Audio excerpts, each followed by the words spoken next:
Ever wondered what should be in a contract for a social media manager or a virtual assistant? Stick around because I'm going to share the must-have elements of a killer contract template that protects both you and your client.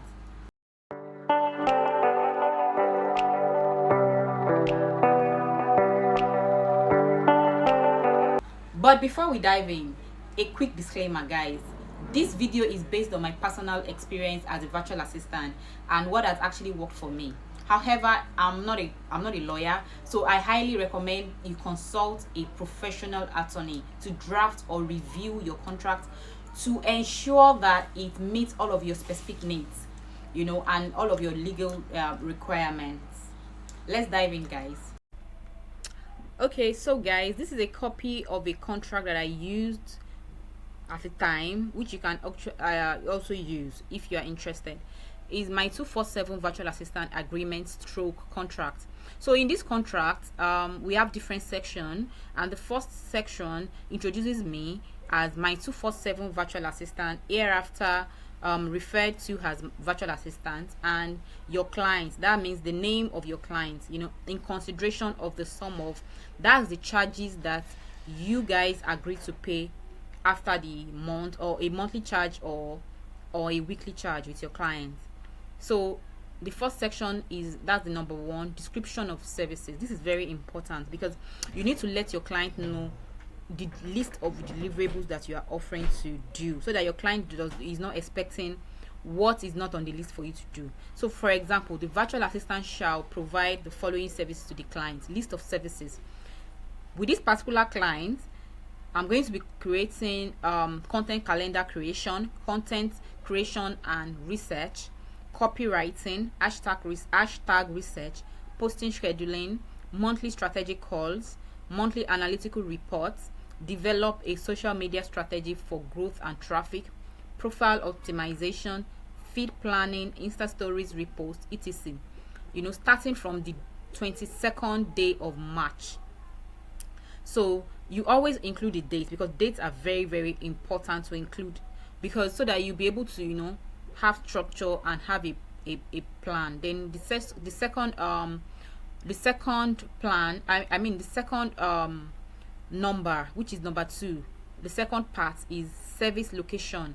This service is to be provided under this agreement shall be provided at the virtual assistant place of business, which is remote.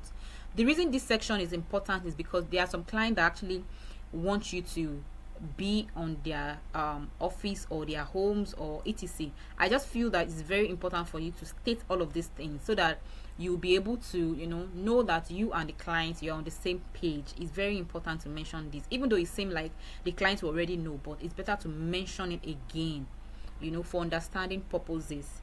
Then the third part of this contract is relationship of parties. The virtual assistant shall be legally considered as an independent contractor of the client and not an employee of the client. You are meant to state this because so that the client will know that you are an independent contractor. It is important because some client may think that you are their staff, therefore they can talk to you at any time, toss you around. Nope, you are a business on your own and you are a contractor. So a client working with you should be like you guys are working together. You are not working for the client. Okay, so number 4, which is the payment section.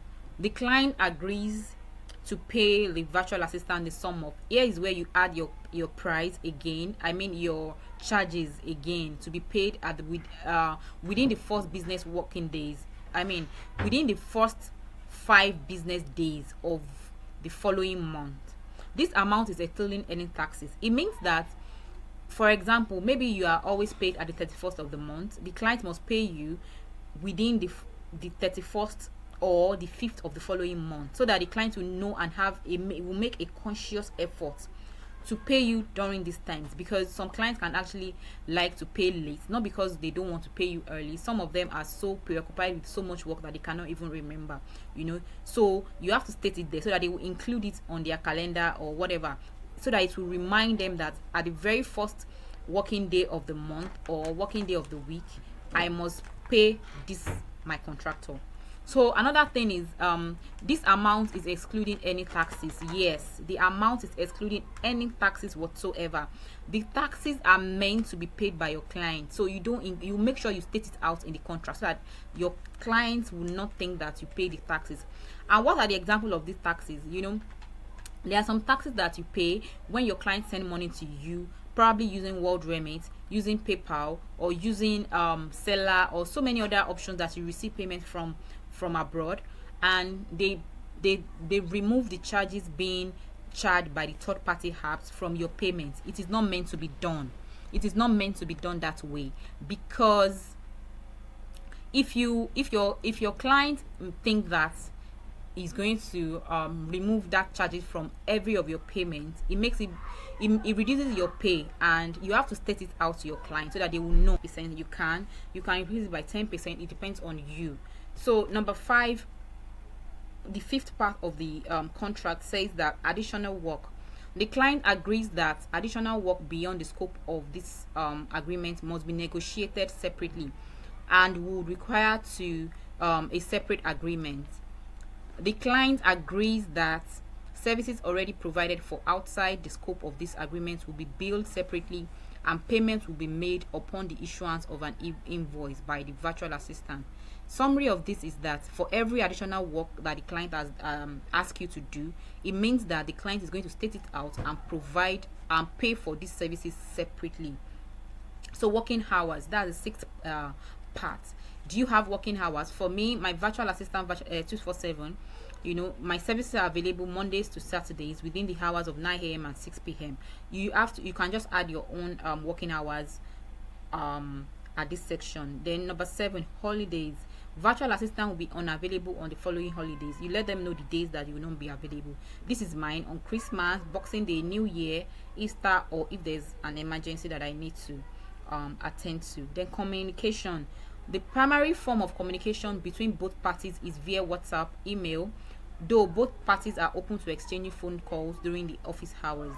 That means you put your primary mode of communication with your clients here so that they will know, and they will know where to contact you, not calling you in the midnight or calling you on a phone call, or texting you when you don't even like to see text. So it depends on you. The client shall supply all necessary information, pictures, videos to enable the virtual assistant perform our assignment based on content generated as a result of research and graphic designs. This is what it means. It means that the client will submit every of the resources that you need, apart from all of the content creation that you will be doing, but some of the raw videos and things that you need from them, just so that you make your business work well. Okay, so to the next one. Okay, so number 9, termination. Either party can terminate this agreement by giving a 10 working days notice to the other party in writing. It's good to use this notice because I believe some clients can be weird. They work with you and they will not let you know that they are dropping you, and you will not prepare yourself. So instead of you being startled and always surprised by all these type of weird clients, they are already binded by the contract that they will let you know 10 working days before they tell you that they are no more working with you, and this makes you it's good for you, it's good for the client. In the event of a breach of this agreement, either party may terminate this agreement without notice to the other party. Upon termination, the virtual assistant shall return all records, documents, notes, materials, blah blah blah blah blah to the client. Then number 10, non-disclosure agreement. The virtual assistant shall not directly or indirectly disclose or to any third party at any time during the term of this agreement or following the expiration of the termination thereof the confidential or proprietary information pertaining to the client. What this means is that you are going to be signing a non-disclosure agreement that you are not going to be divulging any of the client's content ideas or the client's passwords or the client's business secret to any of your other clients or for your personal usage. So number 11, which is the last section, is confidentiality. The virtual assistant shall not at any time or any manner whatsoever use for a personal benefit, divulge, disclose, or communicate in any manner any information that is proprietary to the client. The virtual assistant shall protect and treat all information as confidential. You need to make your client also confident in your work, and they should also trust you. So this is like yes, the signatures. Both parties should sign, and the dates to the contract to make it legally binding. This is a simple but very crucial step. You must make sure that your clients sign it before you start to work with them. It is very important that your clients sign this before you start to work with them. In witness of probably the client sign, then you have a witness, then you sign, and the client, you sign, you have a witness, then the client sign and you have a witness, and that will be it, guys. And this is a template that this is a template that you can actually use. And there you have it, guys, a comprehensive breakdown of what a social media manager or a virtual assistant contract should include. You have to remember this, guys. This is just a template and should be tailored to fit your specific needs as a social media manager.